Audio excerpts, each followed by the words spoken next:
هذا ماشي برجر عادي، هذا كالزون برجر على طريقه المطاعم التركيه. الحشو تاعو كامل يطي مع عجينه البرجر. كيما ما عارفين نخليكم المقادير بالتفصيل تحت الفيديو، تبعوا معي الطريقه. بديت بالعجينه اللي فيها 300 غرام فرينه، غرفه كبيره خميره الخبز، نص مغرفه سكر، نص مغرفه ملح، 2 مغارف كبار زيت، ومغرفه زبده تكون طريه، ونلموها بربع كاس ماء ونزيدوا لها كاس حليب دافي. تعجنوها بيديكم ولا بالعجانه 10 دقائق حتى تتلموا وتشكل عجينه طريه ملسه. غطيوها وتخليوها تخمر نصف ساعه. ودرك نبداو نوجدوا الحشو. نبداو بالبصل المكرمل اللي هو سر بنت هذا البرجر. حتى كنتو تكرهوا البصل راح يتعجب. باش تحبوا نص بصله قطعوها دوائر رقاق في مقله مع 2 مغارف زيت، مغرفه سكر، رشه ملح وفلفل الكحل، على نار متوسطه مع التحريك مره على مره حتى تمد لكم هذا اللون البني الجميل. ونوجدوا اللحم اللي حنخليكم التتبيله تاعو تحت الفيديو مكتوبه، اللي شكلتوا دوائر وطيبتوا في طاوه مدهونه بالزيت على نار متوسطه.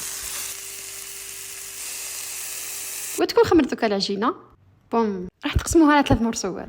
هاد المقادير راح يدير لكم 3 حبات برجر كبار. تفتحوا العجينه مع رشه فرينه ونبداو نستفوا فيها الحشو بالفرمه شرائح. انا نحبها مفرمشه، درت 2 شرائح لحم، مايونيز مع هريسه، شريحه طماطم والبصل المكرمل. نقفلوا العجينه ونسوديو الاطراف تاعها، والطرف الزايد هذاك تنحيوه.